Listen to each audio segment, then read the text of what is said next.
Breaking news చూస్తున్నాం. IT grid కేసులో quash petition పై నేడు హైకోర్టులో విచారణ జరగనుంది. ఐటీ గ్రిడ్ సంస్థ సీఈఓ అశోక్ తరపున గతంలో సుప్రీంకోర్టు సీనియర్ న్యాయవాది సిద్ధార్థ్ లోత్రా వాదనలు వినిపించారు.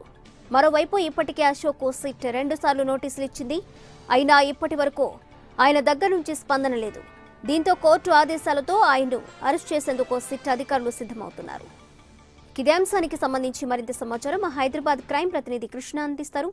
కృష్ణ, ప్రతి ఐటీ గ్రిడ్ కేసు వ్యవహారానికి సంబంధించి గతంలో తెలంగాణ హైకోర్టులో ఈ అశోక్ అనే ఏదైతే ఐటీ గ్రిడ్ సంస్థ సీఈఓగా ఉన్నాడో అతను క్వాష్ పిటిషన్ వేయడం జరిగింది. ఈ పిటిషన్ పైన హైకోర్టులో కొంత విచారణ కూడా జరిగింది. పోలీసులు అకారణంగా డేటా థెఫ్ట్ వ్యవహారానికి సంబంధించి విచారణ చేస్తున్న నేపథ్యంలో తన పేరు ఎఫ్ఐఆర్ లో నమోదు చేసి తనను దోషిగా చిత్రీకరిస్తున్నారంటూ అశోక్ తన పిటిషన్ లో పేర్కొనడం జరిగింది. ఆ ఎఫ్ఐఆర్ నుంచి తన పేరు తొలగించాలి, ఆ కేసుకి తనకు ఎలాంటి సంబంధం లేదని చెప్పి కూడా ఆయన తన వాదన కూడా వినిపించాడు.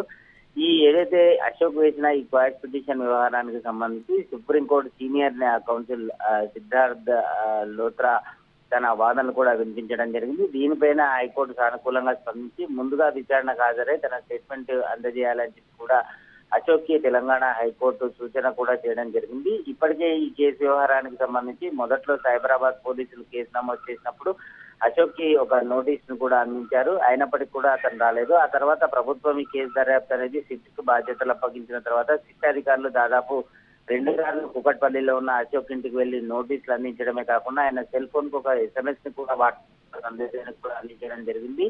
ఈ కేసులో ఆ నోటీసులు అందుకున్న అశోక్ వెంటనే వచ్చి ఈ వివరణ ఇవ్వాల్సిందిగా కూడా కోరడం జరిగింది.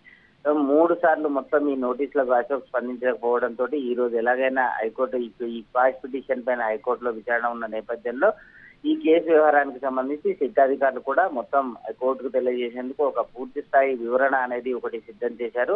3 సార్లు నోటీస్ ఇచ్చినా అశోక్ స్పందించలేదు కాబట్టి ఈ విషయాన్ని కోర్టుకు తెలియజేసి ఆ తర్వాత కోర్టు అందించే అరెస్ట్ వారెంట్ మీద అశోక్ ను అరెస్ట్ చేయాలని చెప్పి కూడా సిద్ధం చేయడం జరిగింది. ఇప్పటికే అశోక్ వ్యవహారానికి సంబంధించి ఈ కేసులో 3 దర్యాప్తు బృందాలు అతని కోసం గాలిస్తున్న క్రమంలో ఈ రోజు కనుక హైకోర్టు వారెంట్ ఇష్యూ చేస్తే ఖచ్చితంగా అరెస్ట్ వారెంట్ తోటి అశోక్ ఎక్కడ ఉన్నా కూడా అతను అదుపులోకి తీసుకుంటామని చెప్పి కూడా స్పష్టం చేయడం జరిగింది.